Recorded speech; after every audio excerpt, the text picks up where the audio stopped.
All right, this is going to sound potentially egotistical, but give me a few minutes and hopefully I'll be able to show you that I'm not a complete egomaniac. There is nothing, and I mean nothing, that I have ever set my sights on and gone after in life, in business, in school, whatever it is, and not acquired it. Nothing. And I thought about it a lot before I sat down and recorded this video. I said, there's got to be some exceptions, like things that I really, really wanted to go after. And, that I set my sights on, went after, and was just unsuccessful. And the reality is, like, there isn't none that I can think of. There's a reason for it.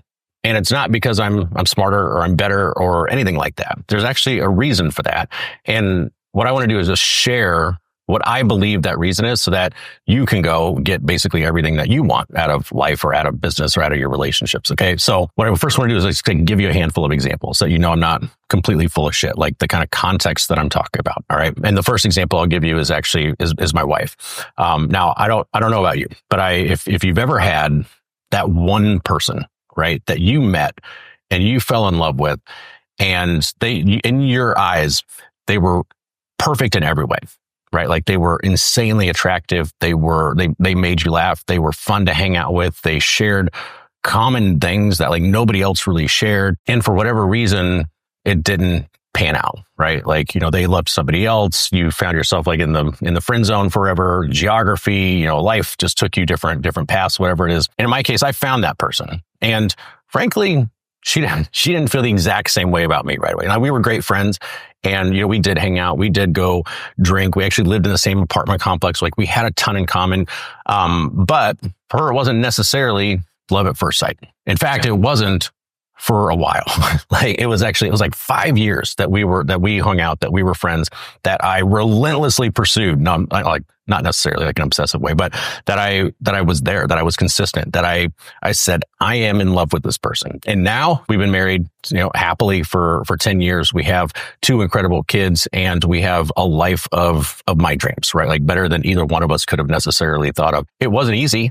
Like, it wasn't like, hey, 2 people just immediately fell in love. Like, it was I want that woman. I want that girl. Like, that is the one for me. And by God, I am going to get her. And by God, I did.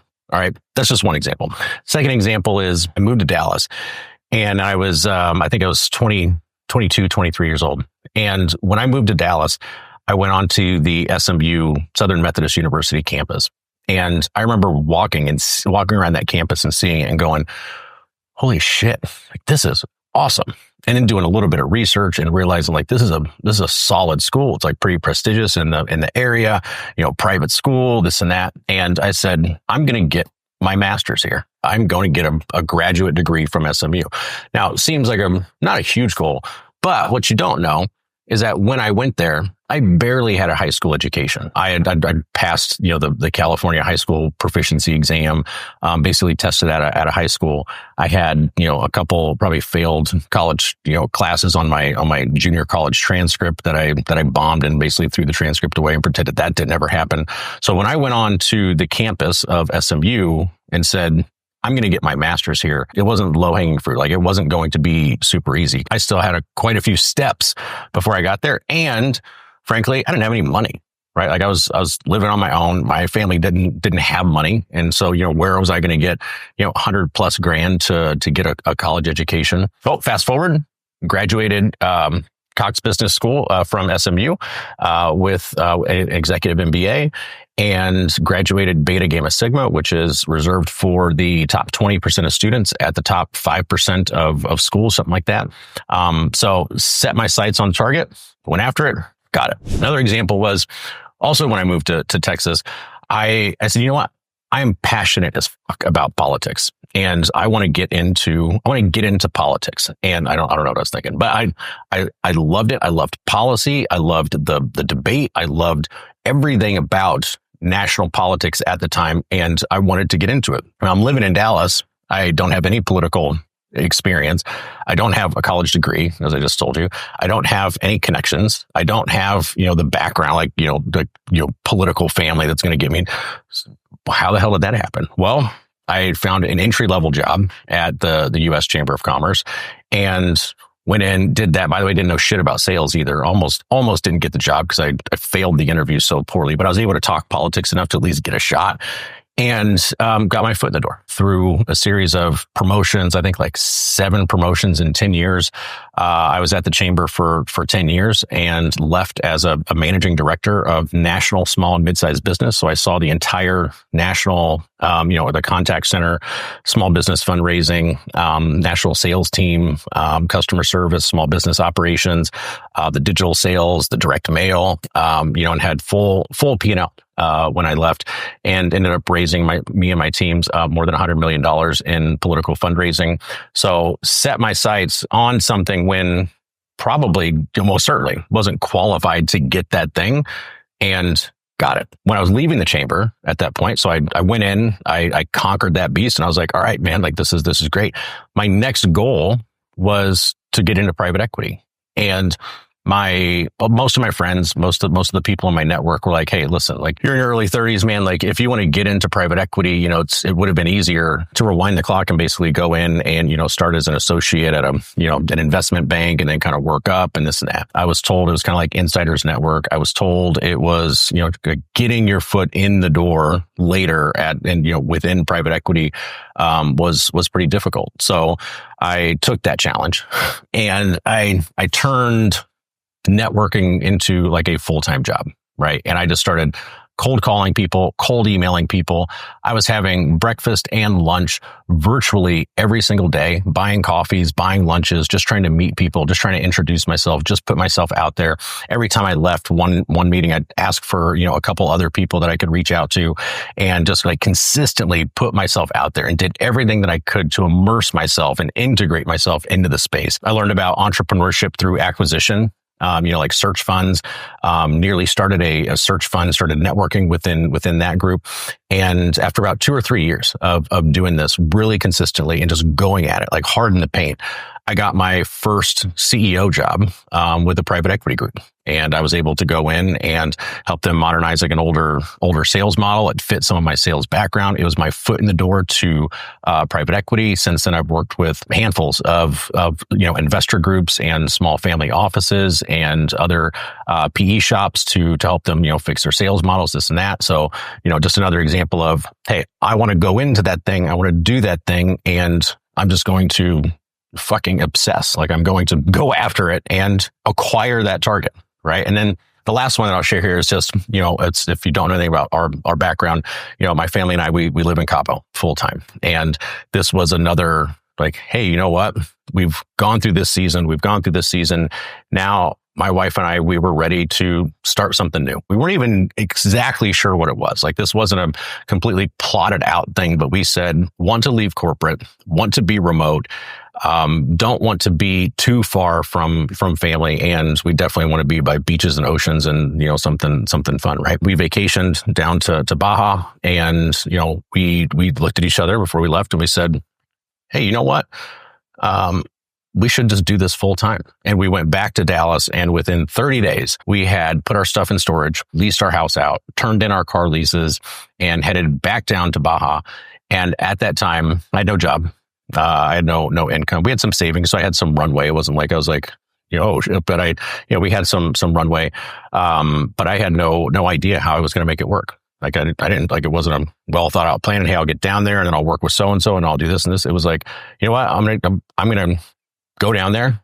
And in our cases, I don't necessarily recommend this for everybody, but we basically burnt the bridges. We said, fuck it, you got to figure it out. And I've gone through so many different versions of, working on Upwork and freelancing, and then doing, some consulting, and then, coaching, and then building up a coaching business, and then, doing some other online stuff. And then now building MSP Sales Partners, like an actual business that we're going to be scaling up. And so I've gone through these different iterations, but by almost all measures, we've done that successfully, right? Like, and we've, I've generated several $1 million in online sales, have built, at least a small brand that's capable of, helping me sustain and get sales and, do stuff I like creating content like this. Those are just a handful of examples, things that I look at and I go, shit, every time that I set my sights on something and I say, that is something that I truly want, right? And I lock in and pursue it, I can't think of a single time, not one, that I have been unsuccessful in acquiring that. And that's spanned, just in the examples I've given you, that's spanned through relationships. It's spanned through school. It's spanned through business. And now it's so consistent at this point in my life. Now, when I look at something and I go, all right, is this, yeah, I'm going to do it. My confidence level that I'm going to get it, it's through the roof. Like, there's no question in my mind. Like, there's zero question. I'm going to, it's just a matter of time. Like, it may not be the easy road, because, by the way, none of those things were easy, right? Like, it was 5 years with my wife that we were friends, and we did friend dating. And, I watched her move away, with other guy at one point. But target acquired and mission accomplished, right? Same thing with school, right? Like, I had to go online, work full time. While I was going to school full time, I had to get my undergrad degree. I had to then, work my ass off to, show SMU, like, cause you were supposed to have, these certain credentials before you went into, to get your master's. I had to earn my way in there, and it took years. It took a shitload of work. Same thing with politics, right? Like, when I wanted to go into politics, it wasn't like, hey, like, here you go. Like, now you have a ton of influence in politics. It was started an entry level role, get my first promotion, become a supervisor, become a manager, become, a VP and a director and a managing director, and take more and more responsibilities and learn things along the way. I get private equity. It took years of networking and, like, trying to figure things out and meet new people and putting myself out there and being really uncomfortable. And living in Cabo, I will tell you, like, where we lived, like, first 2 years, I questioned it every single day. I said, like, am I nuts? Like, I can literally just go back to the States tomorrow and earn 5 times as much money if I wanted to. But I was determined, right? Like, I had a goal. And when I've reflected on this, I've thought a lot about it, because it's something that I want to impart with my kids, right? Like, with my boys, I'm like, okay, how do you do this? Like, why are you successful whenever you choose to be successful? Like, what is that? Now, I will say this, like, I tell people this all the time. I'm lucky, right? There's no doubt in my mind. I think anybody who has any degree of, success, if you say there's no luck involved, like, I think that's just a little bit crazy. Like, Warren Buffett even says, like, hey, he won I forgot what he called it, the fertility lottery or something. Like, he could have been born in a different country or at a different time and would have got a completely different outcome. So, like, I think I'm lucky to a degree. But when you repeat it, like, when it's consistent, so consistent that you get something in your head and you're like, there's no chance that I'm not going to get that thing. What is that? As much thought as I've given this, I think it comes down to basically 4 things. And the first one is just having the courage to actually have a dream. There are so many people that I think go through life and lower the bar and keep a low standard because they're afraid of not accomplishing it, and the feeling that is going to accompany that, right? Like, the feeling that's going to be associated with failure. And so, what the easier thing is like, be small. Don't dream big. Don't think you can do better. And it takes courage to dream. It takes courage to see something that other people have and go, I want that. And I can have that. And I dream of having that. Like, I can envision myself having that very thing. Like, you see somebody with the money or the girl or the schooling or the whatever it is, you can very quickly make excuses why that could never be you. Well, that's not going to be me. And, maybe I don't even really want it to be me. Like, I don't want that stuff. That's not for me.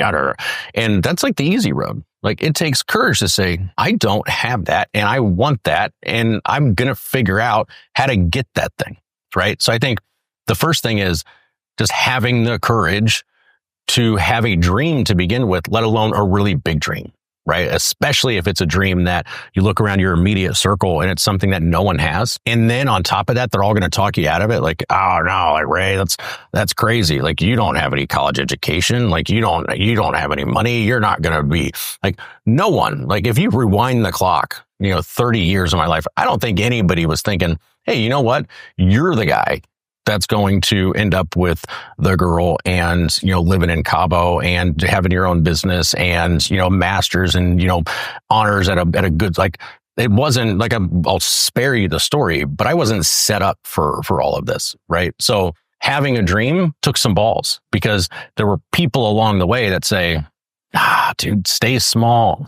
Like, no, like those, be realistic. Like, come on, like keep it in perspective, like those are the things that you hear. And if you have the courage to dream, step one. Step two is being crazy enough to actually believe that dream. It's one thing to have a dream, right? Which does take courage to say, I really want that car. It's another thing. Like the second layer to this is believing that you can get that thing. Make no mistake, like it takes a little bit of craziness, like to think, the odds seem stacked against me. Like it's, like I don't know that I have all the advantages that maybe some other people had that have what I want today. But you know what? I can do that. And I will do that. And that's like, that is inevitable, right? Like when I look at it and I say, yeah, that's my dream. And I actually literally believe that I can achieve it, that I can have that thing. And one takes courage. And then the other one takes, I think, just a tad bit being a little crazy. Like, yep, I'm going to, every time it's like somebody says like, that's not going to happen, man. Or you face the resistance. Seth Godin has a concept called the dip. Right, I have a video on it. You can probably click on it in this video or in the description. And it's called the dip. Right. And it's the part where you get the dream and then you start working towards it. And at first you're like, hey, this is going to be fun. This is cool. And then like reality smacks you in the face. You're like, oh no, you want a grad degree from SMU. Okay. Well, first, like hopefully you're going to pony up 120 grand. Then you have like these 8 steps that need to happen in between where you are now and where that thing is. And all of them are going to be hard. And you're going to get faced with resistance the entire way. Right? Oh, you want to get into private equity? Cool. It's not going to be just a phone call, right? Like you are going to have to put yourself out there. You're going to have to try new things. You're going to have to invest some money. You're going to have to invest a shitload of time. You're going to have to, take some insults. You're going to have to overcome, like there's all these things that happen. So being crazy enough to believe it, I think is second. And then the third thing is obsessively pursuing it. When I get something locked in my mind that I want, that I'm going to do, I get obsessed. Don't get me wrong. Like it's not like creepy guy with my wife. I wasn't like obsessively stalking her, but like we were good friends and, we spent good time together. It was not something that was like fleeting, right? It wasn't like, oh, well, okay, I guess I didn't get that. I'm got to move on and, quit and give up to something else. Like, no, fuck that. Now, real talk.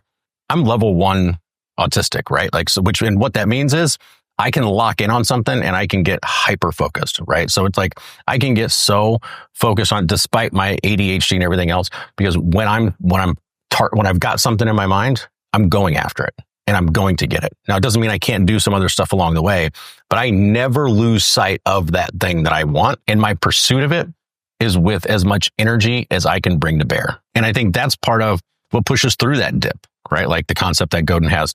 That piece where you're going to get faced with resistance. And you know what? Almost everybody else is going to quit. Almost everybody else is going to give up. Almost everybody else is going to abandon ship. If you really believe that dream that you have and you obsess over going after it, you push straight through that thing. You push straight through the dip and you come out on the other side. The fourth thing that I would say is just relentless execution until it happens without giving up. Taking the option of quitting just off the table, right? When you take it off the table and you say, that's my dream. I believe that I can have it. I'm going to obsess over it and I'm going to relentlessly execute until I get it because there is no other option. Like if you do those things, I promise you, you will get what you want in life. If you have the courage to create the dream and say, this is what I want. And that's okay, right? And it's okay if no one around me believes that it's possible. I don't give a shit. I do. I have the dream. I believe it's possible. I'm going to obsess like a madman over it. Like, what do I need to figure out to get there? What do I need to learn to get there? What knowledge or skill set or connections or resources or whatever it is do I need to acquire in order to get the thing that I want? And then do that until you get it, without actually ever quitting. And if you do those things, you will look back over the long haul and you will go, shit, like there's really nothing that I've said, I want it, I believe I can have it, and I'm going to go after it that I haven't gotten. Because the reality is if you follow that formula, there is no other option. Like you are going to go after it. So I've thought a lot about this, and I just wanted to share. And again, it's not to look at this in an egotistical way and say, hey, I get everything I want. It's to look at this in a development way, in a personal growth way, and say, hey, I consistently get the things that I really want. How can I reverse engineer that so that I can share it with someone else? Because it's a really damn good feeling when the next dream comes and you go, and in your heart of hearts, I'm going to get it. Like, because if I don't, it's because I either didn't believe that I could do it. I didn't obsess over it. Like I didn't actually go do the work that was necessary to make it happen, or I gave up. And that's been really enlightening to me, right? Like to realize that. So I hope there's been some value in sharing that with you. If it has, feel free to follow along, subscribe to the channel, check out our email list below, and we'll see you in the next one. Adios.